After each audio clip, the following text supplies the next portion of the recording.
We'll give it a nice amount of that. Cayenne, smoked paprika, and a big glunk of kosher salt and pepper. And we mix. And I don't have a spoon, so we'll mix like that.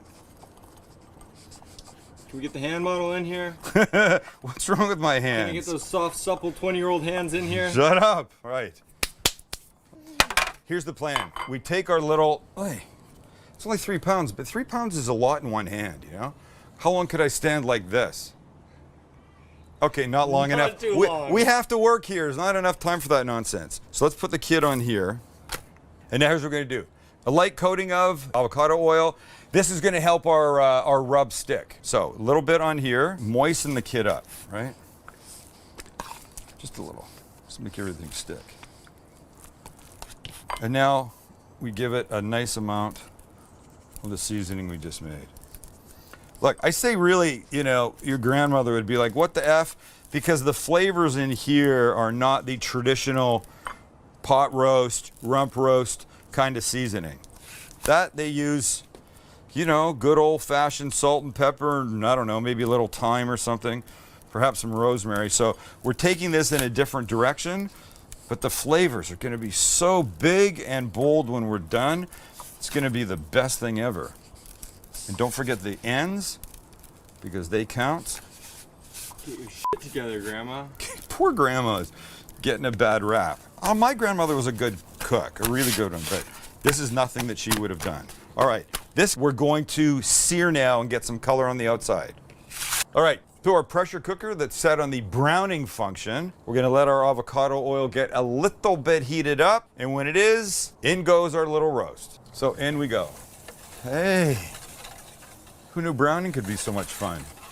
So the goal is a nice level of browning all the way around. It's just gonna help you build flavors. If you didn't do this step, it would still be delicious, but it would be missing something, I think. Searing any kind of meat on the outside is gonna build better flavor, and yes, Max is probably right. I don't know that grandmas are doing that. And now we're gonna get 1,000 comments from people that go, "F you, my grandmother does this every time." Wait, let me just look and see what's happening here. It's heavy. You can see it's browning, but because of this rub, it's not gonna get like super dark or anything. Well, that's the rub. There's the rub. Therein lies the rub. All right, let's just go all the way around. Just keep going. And when she's a beaut all the way around like that, look how gorgeous. We'll take her out, put it right there to be impressive. And now we'll cut some vegetables. But leave your pressure cooker on browning because that's the setting we're gonna use for the veggies. This is what we're using. So, we'll cut these guys up. Just rough. Onion, celery, ends off. Decent sized pieces. Those ends away. And carrots, I don't peel a lot of the time. I like this outside. I just think it tastes better, more carroty, but I don't like these ugly ends, so we'll cut those guys off. And this we'll just cut. Not these ends on these big pieces. And now all of this is gonna go into the pressure cooker to start getting a little softer and some color. But before I do, Maxie, this is gonna be hard for you to see. Can you see the stuff that's stuck on here? Like specifically right there? Oh, you mean the fond? The fond, you might have to iris way up. I know that term. We want that. That's flavor. We're not gonna take it out. We're not gonna wipe it out. We will add a little bit more oil for our veggies, and then in they'll go, handfuls at a time. And pardon for what probably looks really awkward, but Max is so tight on the side of that pressure cooker, I have to like just fling the stuff in. And we'll give this just a little mix so it all kind of gets some oil on it. Give them 5 minutes and we come back. All right, one more little squeeze of oil and 3 cloves of garlic, just rough chopped and dropped in. We'll give this a turn. Beautiful. And when it gets fragrant, in goes our last 2 ingredients. Cup of beef broth, nice, and 1 bottle of Mexican beer. We give everything a little stir. Beauteous, beauteous. In goes the rump. Nestle them down. Nestle that rump. Nestle that rump. Come on, Rump. You just do your thing nicely. Let's put the lid on. Lock it in place. Turn this to pressure. And then we set the mode and the time. We want this on high pressure, just like that. And the time we want to go to about an hour and 15 minutes. 75 minutes, and we push start. And we're away to the races. Right now, the lid is still, you can take it off, do anything you want with it. Once it starts to build pressure, it locks. And you won't be able to take the lid off until it's done. But now we can start to make some other way again. Oh, I know people have their favorites, lumpy, dry, whatever. These are none of those. It's gonna be fantastic. I have 3, what are these called? Potatoes. I have 3 Yukon Gold potatoes in my hands. They've been peeled. Let's cut them up into the same size pieces, get them in our boiling water. I say it all the time, the only thing that matters is all they're gonna cook at the same time. What did I just, right? So roughly the same, hurt themselves, the rest. Shit, I forgot to salt them. There we go.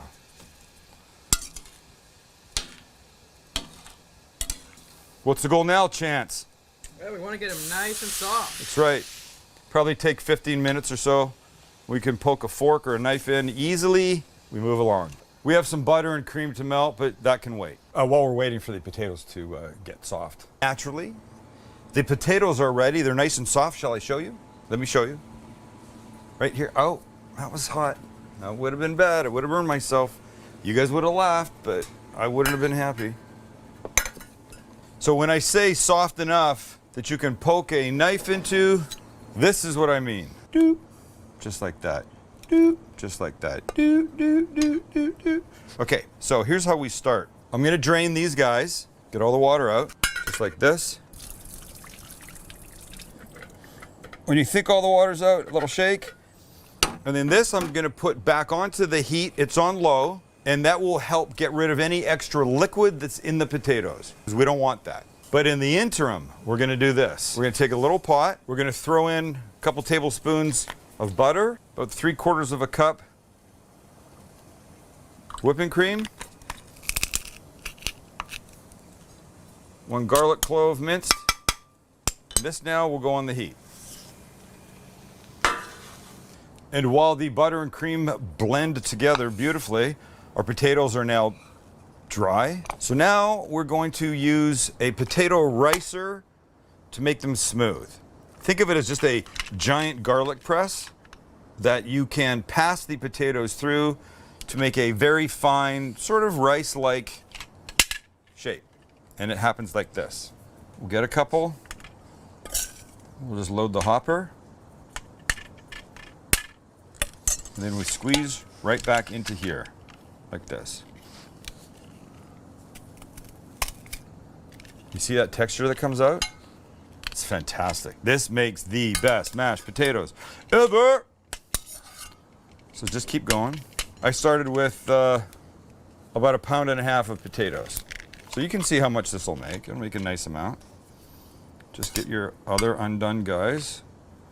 Unriced potatoes. Everybody goes in.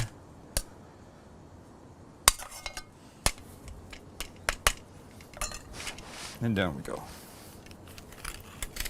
Beautiful. Back over to the heat. On it goes. And now our butter and cream can go in. So we take some, most, leave a little out, and we mix. Oh my gosh, see what's happening here? This is what it's all about. This is called, oh, the smell. You smell the garlic now? It's really perfumed that butter and cream. And now look what you've got. Amazing, amazing, beautiful mashed potatoes. And trust me, with a little salt and pepper, like this, you could put them on a plate and you wouldn't have to add anything else. They'd be perfect. But we are gonna add something else. You ready for it? We're gonna add about a tablespoon of minced chipotle peppers and a handful of Monterey Jack cheese, shredded, and we mix. And ladies and gentlemen, what we have just created here is going to be the perfect landing spot for our pot roast. Like, perfect. Cheesy potatoes. Cheesy potatoes. And how do they taste, you're wondering? Well, let's find out.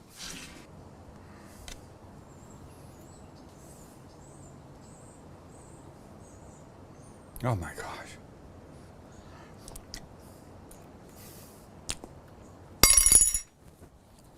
Go home and have a look at what we've done here. Oh. Look how lovely. Can I have a bite? Oh my God. Melting, tender, delicious. That hint of the, oh my gosh, the chipotle chili powder. So good, so good, so good. Okay, here's what we have to do. Mashed potatoes in the bowl, some of this on top, some of the gravy that's there. Oh gosh, all right, let's make this happen. Oh, nice. Oh, it's gonna break, I think. Okay, good. Wow, sacre bleu. This. Oh, I'm gonna love this. So here's the deal. We just get a couple beautiful pieces here. Oh, look at it, it's falling apart. Okay, oh gosh. Okay, watch, here's how we're gonna do this. Move this over here. Now some of our beautiful mashed potatoes go in here. Huh? These guys go right here. Hi, buddy. Some of our vegetables here. And now some of this. Oh, it's just beautiful. Gravy in the bottom of this. And just a little parsley mix. Just a little. Wow. Wow, wow, wow. That's a pretty little plate, huh? Smells amazing, will be amazing.